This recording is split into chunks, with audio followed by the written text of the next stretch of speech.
Palakpakan po natin uli ang ating Panginoon ng buong lakas. Amen. Tunay pong napakabuti mo, Panginoon. Kumusta po ang lahat? Amen. Kasi talagang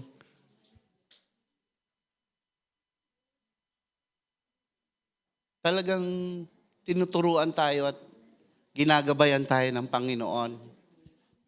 Kasi talagang ang ating series ngayon of sermon is about hope, peace, joy, and love.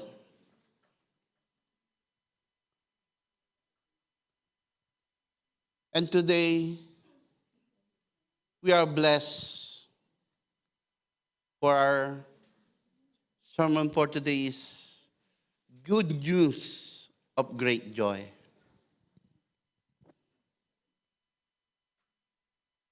Let us pray.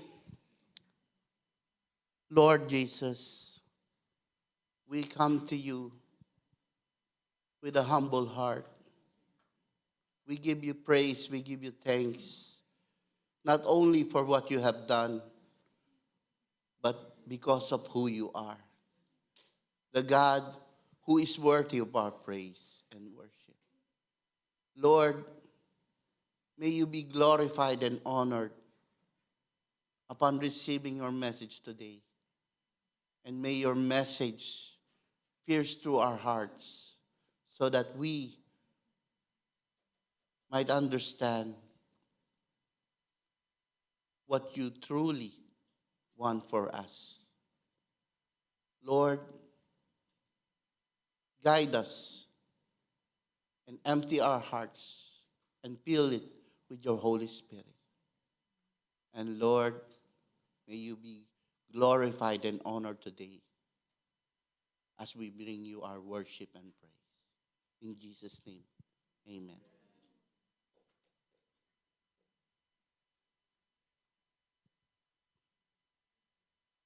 Have you all noticed, church, that we live in a world that has mastered the art of complaining? Hindi nyo ba napupuna yun? Lahat tayo guilty dito. Mareklamo tayo kahit sabihin natin hindi. We all complain. I mean, let's be honest, sabi nga, it is easy to find something to grumble about. Amen? Meron po akong story. Let me humor. Sana maintindihan nyo. There is a story I read about this guy who was stranded in a deserted island. And after he was been there, for a few years later, he was found and rescued. And as he climbed into the boat, his rescuer noticed 3 grass huts. So they curiously asked the man, "Sir, we thought that you are alone. Why are there 3 huts?" The man replied, "Oh, the first one is my home, and the second one is my church." Then the rescuer asked again, "What about the third hut?" And the man replied, "Oh, that one is the church I used to go to." Nagets nyo?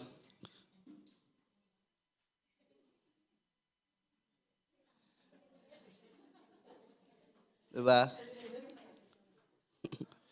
So church, sadly, talagang sadly, it's really sad for us Christian to master the art of complaining too. Amen? Example po, yung salitang what if, or in Tagalog, yung dapat. What if ganon? What if ganyan? Dapat ganito, dapat ganon. Ganon tayo eh. Nakatanggap na tayo ng answered prayer. Dapat ganito. Diba? But we, of all people, have the reason to rejoice. And that's why the Apostle Paul wrote in Philippians 4, verse 4, "Rejoice in the Lord always. Again, I will say rejoice." And that's why today, church, we will discover what those reasons for rejoicing, so that we may take off the garment of grumbling and put on the mantle of praise. Hindi ko na po babasahin yung ating passage uli to save time. Kasi talagang mahaba. But I thank my beautiful wife and the Lord for reading this passage. So, now after the prophet Malachi, there is 400 years of silence. Nanahimik po ang Panginoon after po ng prophet Malachi. And God did not speak to Israel for 400 years. Tagal, no?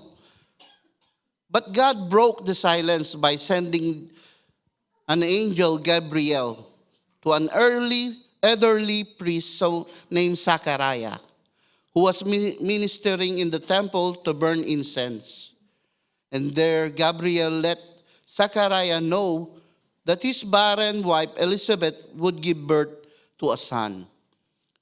And that son would be the forerunner of the Messiah. And then, 6 months later, into Elizabeth's pregnancy, God dispatched the angel Gabriel again, but this time not to a priest in Jerusalem, but to a young woman, a teenager who lives in the podunk town called Nazareth. Ano ba tong Nazareth? Let's talk about Nazareth. Nazareth was a humble village, much smaller than a nearby city like Sepphoris, with its people engaged in basic agriculture, raising sheep, goats, and other livestock. The residents lived simply using basic tools, threshing grain with donkeys and relying on local resources like spring. Nazareth was not a major trade route, had a little wealth, and was considered insignificant, leading to the famous Nathanael question. Alam niyo po ba yan? Yung question ni Nathanael? In John 1:46, sabi ni Nathanael, can anything good came out of Nazareth? But in the midst of Nazareth perversity, God took notice of a young godly woman, probably 13 to 16 years of age, named Mary. And what an angel Gabriel told Mary marked the beginning of a new day in our history. A day that would forever change all days. Hanggang ngayon po. Thereafter, Gabriel declared the Holy Spirit would overshadow her and she would have God's Son, who would be the Savior of the world. When Mary heard Gabriel's declaration, Mary responds with full submission and says in verse 38, I am the Lord's servant. Mary answered, may your word to me be fulfilled. Then the angel left her. Church, when we look upon the response of Mary, let us see what an example it is for us. Mary wasn't merely surrendering her body. Hindi lang po niya binibigay yung kanyang katawan so that she could bear a child. Church, we all know as parents, alam natin po lahat to na hindi ganun kadali maging magulang. Lalo na po kapag lumalaki na yung palaki na ng palaki yung ating mga anak. Simula yan sa maliit, tuwan-tuwa ka. Ang cute. Pag naging toddler, hahabul-habulin mo na. Pag naging teenager, sakit na sa ulo. Ba't ngayon ka lang umuwi? Diba? Or even kahit matanda na, humihingi pa rin ng allowance sa'yo. Hindi ganun kadali maging magulang. But in Mary's case po, though her reputation is at stake, sino po ba maniniwala na a virgin from a low insignificance town like Nazareth would be chosen by God to bear His son? And not only that, she's engaged to a man named Joseph. Kayo mga kalalakihan, lalo na po yung mga binata, paano pag nalaman nyo po na merong laman yung tiyan ng fiancé nyo, hindi naman kayo pa natutulog ng magkatabi? Diba ang hirap tanggapin nun? Ano pong gagawin nyo kung ganon?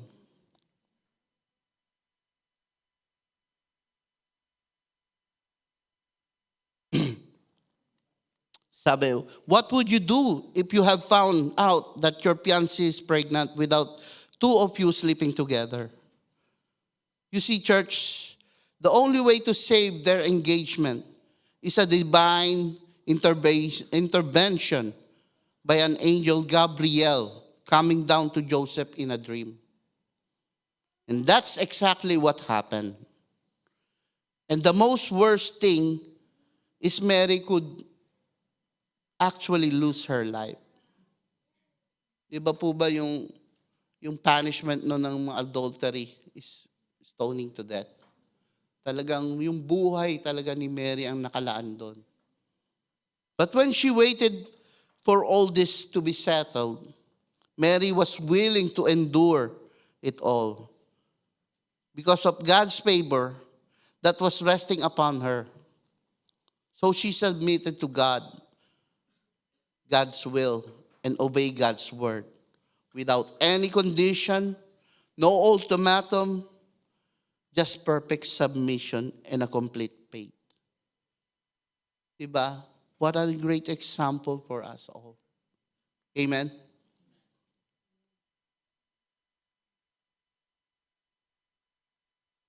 Next, Luke recorded what happened when Mary visited Elizabeth. And from their interaction, we will discover why we have the reason to rejoice. And the first one is, and the only one, rejoice, we have a Savior. And napakaganda rin ng ating praise and worship kanina, di ba? We have a Savior. Isn't that something to rejoice for? In verse 39 to 45, ever since the fall of Adam and Eve in the Garden of Eden, all creation has needed and has been waiting for a Savior. We are in a bad situation. We're always in the battle, in a spiritual battle, where the devil is at watch waiting for a chance to devour us. We see that in 1 Peter chapter 5, verse 8. Church, we are spiritually bankrupt on this fallen world. And we have our own sinful nature. And we literally have eternal condemnation. That's why Apostle Paul wrote in Ephesians 2, verse 1 and 2, and also 12, you were dead in your trespasses and sins, in which you formerly walked according to the course of this world, and of the ruler of the kingdom of the air, the Spirit who is now at work in those who are disobedient. And in verse 12, remember that the time you were separated from Christ, excluded from citizenship in Israel, and foreigners to covenants of promise, without hope and without God in the world. Church, kung ito po yung talagang last scripture in the Bible, ano sa tingin nyo? Nasa na tayo ngayon? Sigurado, nandun na tayo sa hell, wailing and gnashing our teeth. But rejoice, sabi nga, rejoice. Sabi ko, rejoice, pero ang seryoso Ngumiti naman kayo. Rejoice. God is on the move. We see from this passage that our God has made a way. God will make a way where there seems to be no way. God has made a way for us. What did God do, church? Anong ginawa ng Panginoon? God has come to us. We didn't go to God. God come to us. We see this in verse 39 to 44. Immediately after Gabriel made his declaration, Mary, with great excitement, left Nazareth and hurried to a home of her relative Elizabeth. Imagine this scenario. The moment Mary opened the door and Elizabeth heard her greetings, two things God did. Two signs were given to confirm that Mary was carrying God's Son, the Savior of the world. It is found in verse 41 to 44. First, the baby in Elizabeth's womb leaped for joy. And second is the Holy Spirit filled Elizabeth, and she prophesied about Mary and her child. So, yung mga mommies, naramdaman nyo naman to siguro, no? Na yung sumisipa yung mga bata sa loob ng tiyan. Ako rin, nararamdaman ko yun. Kaya lang iba yung sumisipa. Sawa.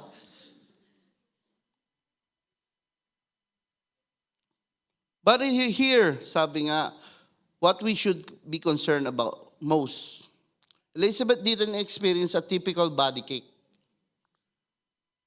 nor felt a contraction. The baby who would one day be called John the Baptist not only kicked, but he leaped for joy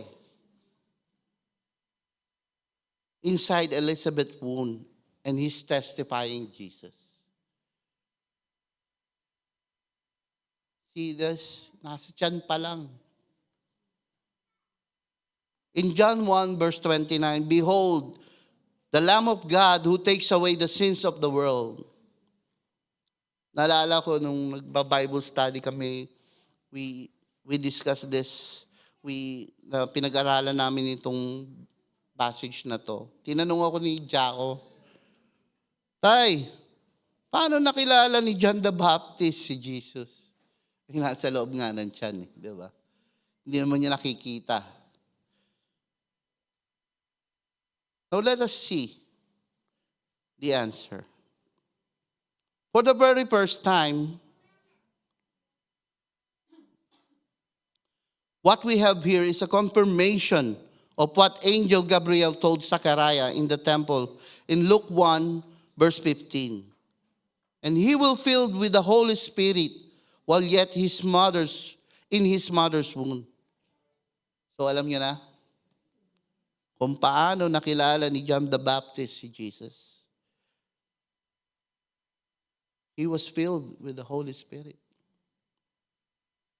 Church, maybe some of us think that John 1 verse 29 is the first time na nag-testify si John the Baptist about Jesus, who will be the Lamb and save the world. Hindi po yun yung first time. Yung first time po is Luke 1:41. In Elizabeth's womb, it is the first time where John testified about Jesus.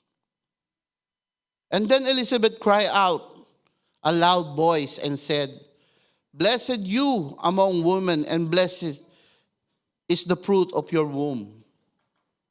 In Luke 1 verse 42. Church, na-notice niyo po ba? In this verse, Elizabeth did not tell Mary that she was blessed above all women. Hindi po above all. Kundi ang sinabi ni Elizabeth, Blessed you among women. Bakit po ba? Kasi talagang nothing and no one is above God. Only God is above all things.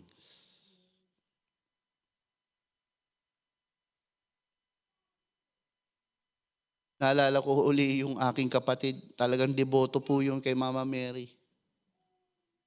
And I pray to God na kung makakauwi kami next year, I will share this to her and pray na mamulat yung kanyang puso, yung kanyang pananaw about worshiping God, the true God, Jesus Christ, our Lord and Savior.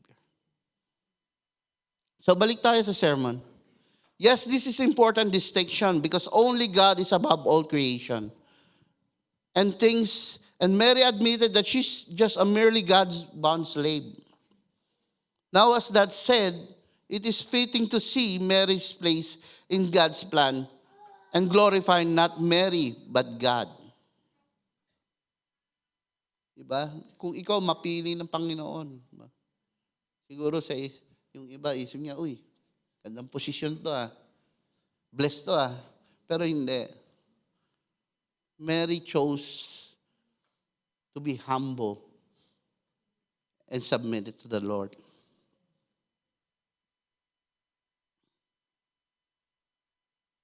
Elizabeth did for using his humble bondslave to bring us our Savior. Now in verse 43, surely it will catch our hearts. Elizabeth is overwhelmed by God's favor as she asks the most touching question, which reveals that she understood the magnitude of without the Holy Spirit had shown her and said, how has it happened to me that the mother of my Lord would come to me? Why?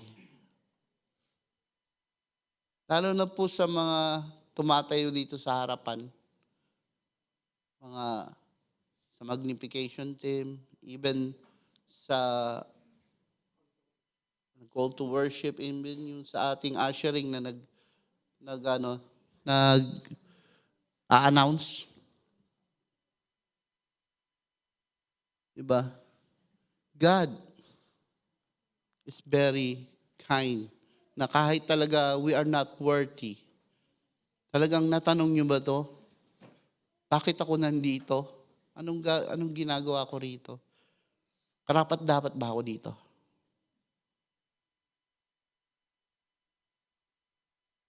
Let us see who Elizabeth was for all of her adult life. Sino ba si Elizabeth? 6 months from this point, she had been barren. Hindi po siya magkaanak. At siya ay talagang in an old age na. So everyone would murmur, grumble, and surely there will be a accusation against her. What's wrong with Elizabeth? Because children are considered a gift from God, and if she can't have it, then there must be wrong with Elizabeth and Zechariah. Alam mo naman yung mga marites, di ba? Mga magaganon marami ng tanong yan. Uusisa. Lahat ng gagawin mo, ultimo siguro pati oras ng pag-iwi mo, alam nila Marites talaga. Sa mundong ito na kinalalagyan natin ngayon, talagang maraming mapanghusga. Isipin niyo po, pasan-pasan ni Elizabeth yung burden na yon, yung accusation na yun, yung pagmamaliit, pagmamaltrato sa kanya, pambabastos na rin sa kanya dahil hindi siya magkaanak. But then suddenly, she became pregnant. And it's been 6 months along that she's been told by the father of her husband that this child will be the fulfillment of Malachi 4, who will go before the Messiah. Wow, praise God. And the story, end of story. What a great blessing for us. Okay na, we will have the greatest prophet. But again, the one her son would go before is in the womb of her teenage relative And they came along the way from Galilee to a little town, Judea, to meet them, to meet Elizabeth and John face to face. With full of awe and reverence, Elizabeth asks, how could it be? Church, sometimes, yun nga na, questionable natin ito sa sarili natin. Sabi na sa Isaiah 55 verse 8 to 9, for my thoughts are not your thoughts, neither are your ways are not my ways, declares the Lord. And the only response you can do is praise with full of awe and reverence. So kaya tayo dito, hindi dahil magaling tayo, hindi dahil matalino tayo, hindi dahil karapat-dapat tayo dito. Hindi. Only God knows why we are here. And we are blessed. Elizabeth rejoiced because God has graced her with the presence of the Savior. Diba? So, ganun din tayo dapat. Today, we are in the presence of God. So, magdiwang tayo. Let us be rejoicing.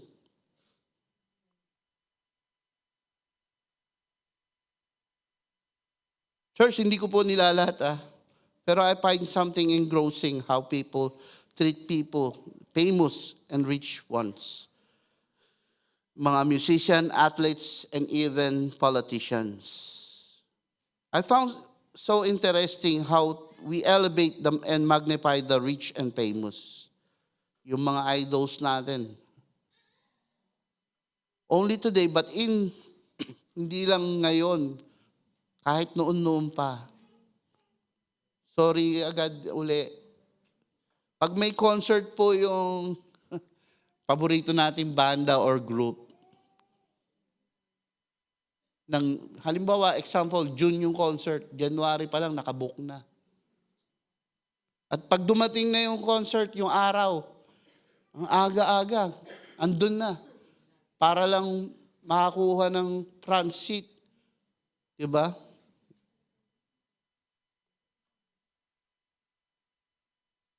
Pero dito sa ating church, every week, every Sunday, we invited for us to join our prayer meeting.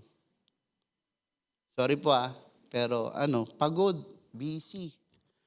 Worse, nakalimutan o nakatulog. Uy, rin ako dyan. Guilty rin po ako dyan. Let us face it, church. Yes, we have stress, anxiety, worries, burnouts, difficulty, sad. Is we look to get through of all in these worldly things. Nalulungkot tayo, may anxiety tayo. Pero saan natin ito dinadala? Paano natin ito nasa-solve? Tumitingin pa rin tayo sa mundo kung ano yung ino-offer ng mundo. Kung ano yung ways ng mundo to deliver us away to all this struggle. But is it that worthy, church? Did they all save you from all of your hardship? Malungkot ako, no daw sini. Nanlalata ako. Wala akong gana. Makapunta ng gym.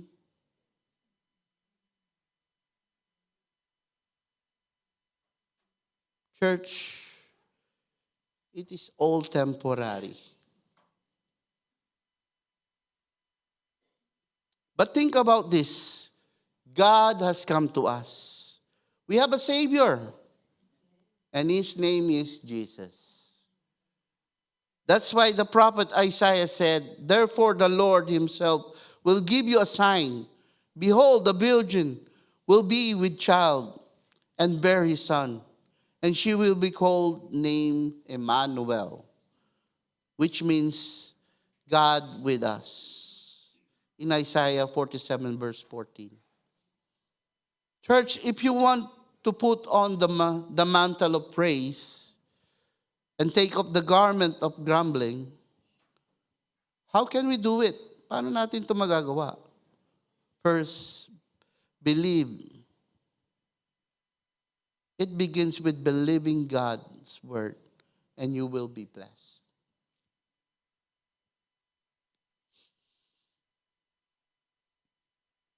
Naalala niyo po ba yung second sign that been recorded in John 4, verse 46 to 48? You see, church, yung nobleman, yung high official in Cana, that man believed. And that belief turned into faith. And his faith turned into blessings. Why? Because not only him and his son were blessed, but his whole household has been blessed and converted. Church, believe in God's word and you will be blessed. And you will be also a blessing to others. Ganda, no? So in verse 45, Elizabeth declared that Mary was blessed because she believed in God's word through the angel Gabriel. Mary believed God would fulfill what he has promised, not only to her, but all of us as well. And we are blessed because we also believe in God's word. Amen? So what does it mean to believe in God? Ano po ibig sabihin nito? Jesus gave us an insight when he talked about the faith in the children. In Luke 18, verse 16 to 17, says, Jesus called, "Permit the children to come to me, and do not hinder them, for the kingdom of God belongs to such as this. Truly I say to you, whoever does receive the kingdom of God like a child will not enter to it." So, what is a childlike faith? Hindi po ito yung isip bata. Kami sa ating ganun eh.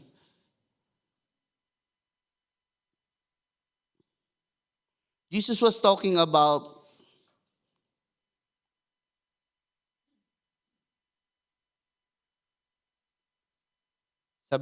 well, of course, Jesus is not talking about being childish or madalas natin sinasabi nga yung isip bata. But church, what Jesus meant is a childlike faith is a faith that doesn't strive. It's not fabricated. It's not manufactured. It's just a matter that is settled in your heart. And a childlike faith doesn't worry and rest. It rests pala, sorry. A childlike faith is simply takes God of his word, trusting that our Father in heaven knows best and that his timing is always perfect. Yun po yung childlike faith. In Hebrew 11, verse 1 and 6 says, faith is the assurance of things, hope for the conviction of things not unseen. And in verse 6, and without faith, it is impossible to please God. For he who comes to God must first believe that he exists. Second, he is the rewarder of those who seek him. Only a childlike faith pleases God. A result of this is why God's reward that kind of faith. And if we have that faith, it changes the way we look at life. Suddenly, we take off the garment of grumbling and put the mantle of praise. We can look around and we will see that we can rejoice because God has done great things. But in spite of all our circumstances and problem, hindi tayo nararattle dyan. We look beyond that because we look on Jesus. We focus on Jesus. We focus on our God who is the Savior of all of us.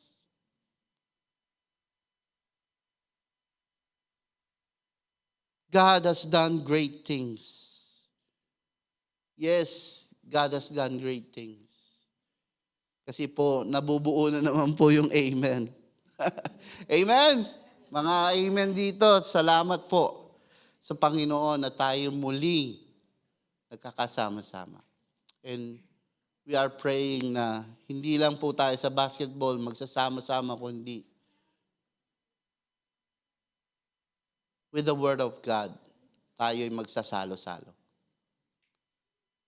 God has regarded our humble state. He knows that we're just dust. He knows our humble state. Sabi dito, Mary in verse 46-49, she praised God, and her praise here is called Mary the Magnificat. Magnificat po is a Latin word, which means my soul magnifies the Lord.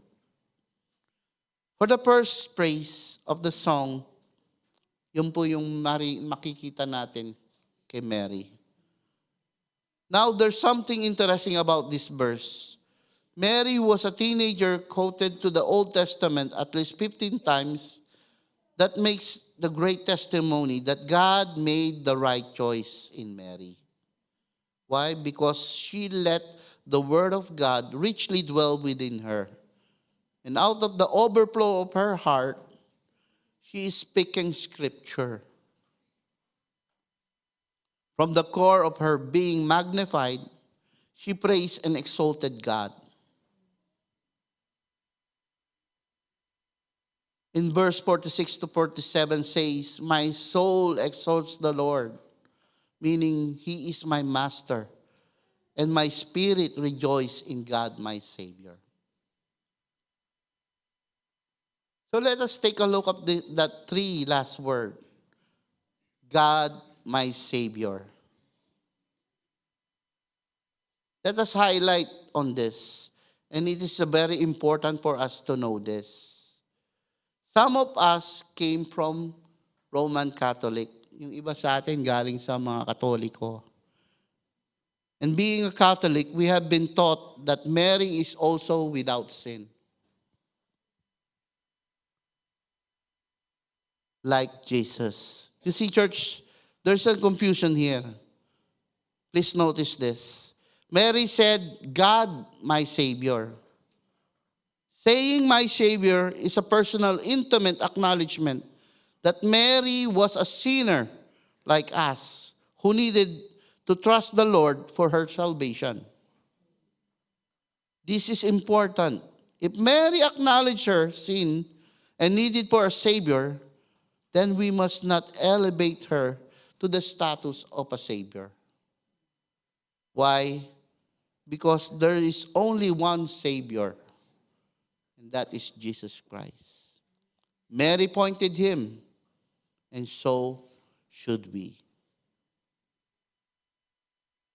Mary praised the Lord because all of people, God reached out to her, a humble, obscure teenager who lives in a town known for its perversity. And then she says, the mighty one has done great things for me. You, God, oppose the proud, but God delights the honor and in honoring and pouring out His grace to the humble. We see this in James 4, verse 6. Again, church, we have a cause or a reason to rejoice. Because what was true to Mary is also true to you and to all of us. God is merciful to all who fear Him. Verse 50-53. God is merciful to generations, toward to those who fear Him.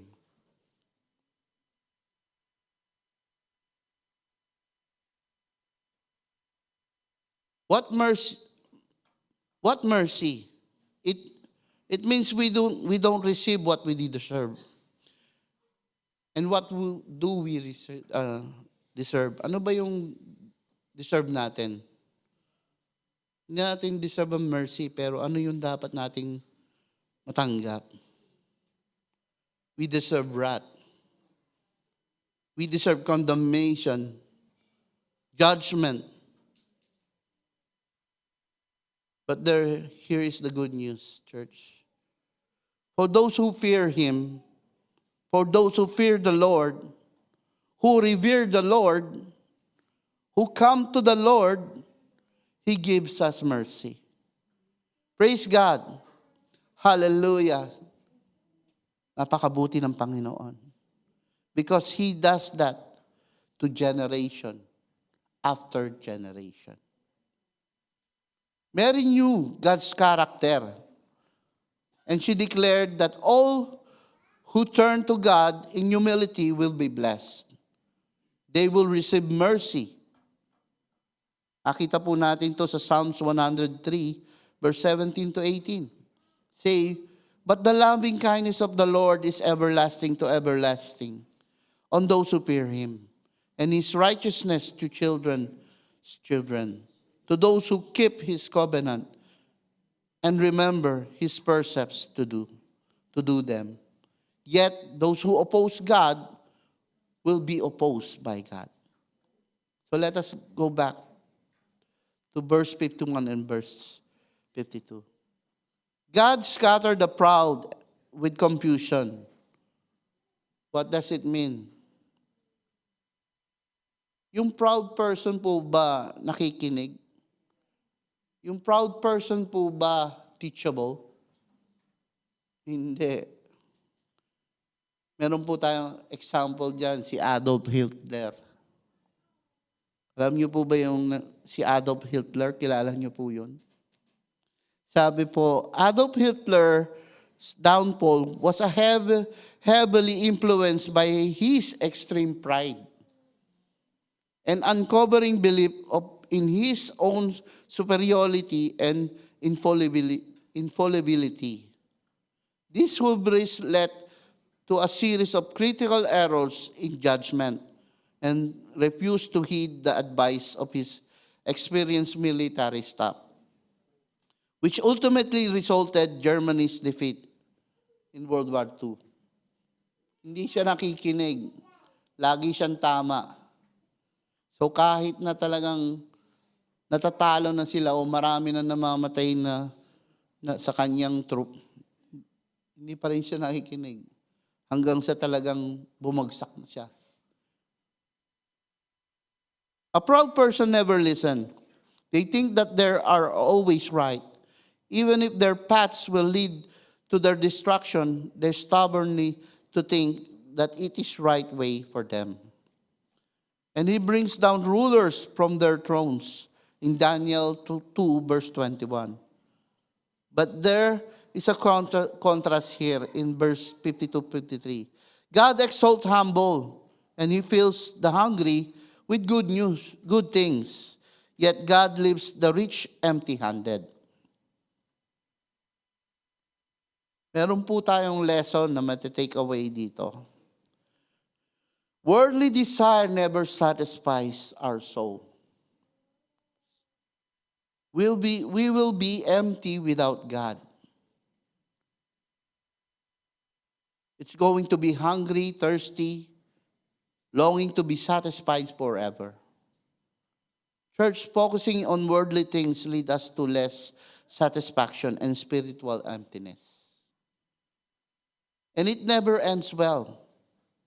The Apostle Paul says in Romans 6, verse 21, what benefit did you reap at the time for the things you are now ashamed of? Those things result death. Church, we are driven by our own desires. And what we desires has everything to do with who we are and who we will be. But through Jesus Christ, We can master our desires, not to be mastered by them. When we humble ourselves and hunger for God's words and ways. Church, that is the blessed way. God's way.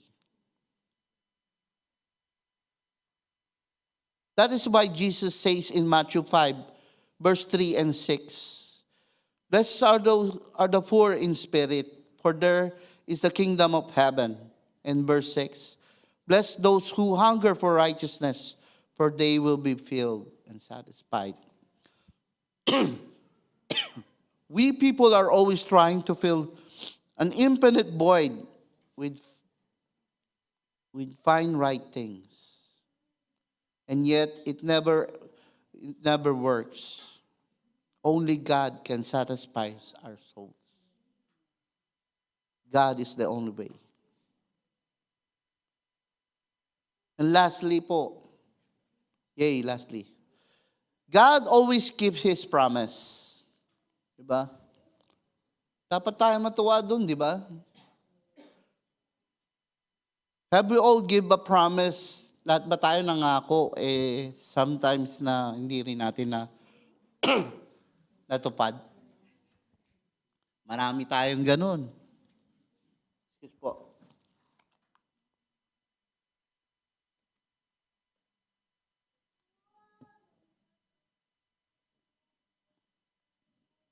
Sabi, sadly, we are all guilty of that. But it would be wrong for us. Pero mali po na kung tayo ay iisipin natin na ganun din ang Diyos.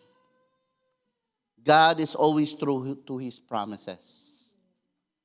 And Mary knows it, and she remembered God's promise to Abraham. And literally declared that the child in her womb is the fulfillment of God's promise to Abraham. And that's why the Apostle Paul wrote in Galatians 3:16, says, the promises were spoken to Abraham and to the seed. To the seed. Wala pong S, hindi po seeds. The scripture does not say of his seeds, meaning many people, but it says seed, that means one person. And that is Jesus Christ. And here is another reason for us to rejoice. The God of Abraham and the God of Mary is also our God. So God did not lie to Abraham and Mary. So God will not lie to us either. The truth is, God cannot lie. Hindi niya po kaya magsinungaling. He's always true to His promise. And that's why we are being told in Numbers 23 verse 19, says, God is not human that He should lie. Not a human being that He should change His mind. Does He speak and then not act? Does He promise and not fulfill? All who hope in God will never be disappointed. Isaiah 49 verse 23. What we look at Mary's song here is that what God has done great things for her. It's what that God doing now to us. Kung ano yung ginawa niya kay Mary, ganun din po hanggang ngayon ang ginagawa sa atin ng Panginoon. Siya yung tumutupad sa lahat ng kanyang pangako. And what a wonderful response that Mary did. To the Lord. She is rejoicing in the great things that God has done. And as an example, we should do the same thing. In Psalms 126 verse 2 says, our mouth were filled with laughter, our tongues with songs of joy. Then it was said among the nation, the Lord has done great things to them. Church, the Bible declares that joy is the strength. The joy of the Lord is our strength. Before I close po, Is God is your strength? It's God's joy is your strength? Let us begin by coming to Him, by believing in Him, by trusting Him, by learning from Him, by surrendering to Him and giving Him control of our lives.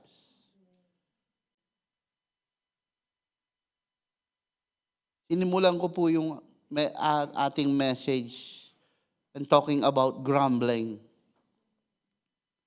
Church, why do we grumble? Bakit nga ba? Church, people grumble because maybe they're carrying too much baggage. A baggage that they cannot carry anymore. While lying to themselves that they are strong enough. Kaya ko to. Pero mareklamo. But the truth is, the weight is just too much. And so why do we put that garment of grumbling when in fact, we have a reason to rejoice? Ba't tayo magre-reklamo na magre-reklamo? Kung pwede naman tayong mag-rejoice, magsaya with the Lord. Come to Jesus. Let us come to Jesus. Jesus will take off the garment of grumbling and will put to you His mantle of praise. Church, Jesus wants to lift up your baggage and He wants you to see these things His way. To overcome and to be free from all your worries and burdens. Hindi niya po tatanggalin yun. Sasamahan niya kayo na ma-overcome niyo yung mga problema, yung mga baggage, yung mga hardship na ito. Jesus invites us in Matthew 11, verse 28 to 29. Come to me, all who are weary and heavy laden, and I will give you rest.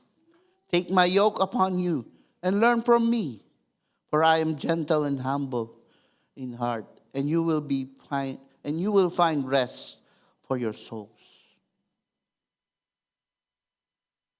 Church, are you refreshed today? Or are you still weary today? Come to the Lord. Take up that garment of grumbling. Hubarin nyo na yan. And put on the mantle of praise. Church, Jesus brings deep joy that circumstances cannot take away. Rejoice for the Lord, for the joy of the Lord is our strength. Rejoice in the Lord always. Again, I say, rejoice. Let us pray. Lord our God, we thank you for your wonderful message. We thank you for what you have done for us. Lord, truly, in our capability, in human strength, we cannot be happy. We cannot be satisfied. But we come to you, we reach out to you, Lord, because only you can satisfy us. Only you can bring us peace. Only you can bring us hope. Only you can bring us joy and love. So, Lord, we lift up our hands, our hearts unto you, believing in your words, believing in you. Bless us, O Lord, and fill us with your Holy Spirit every day in our life. Not only to overcome all our struggles, to overcome all our hardship, but Lord, mostly, fill us with your Holy Spirit to praise and worship you always. Lord, with full of humility and reverence, we utter you this prayer with full of gratitude and thanksgiving. Thank you, Lord, in Jesus' name. Amen.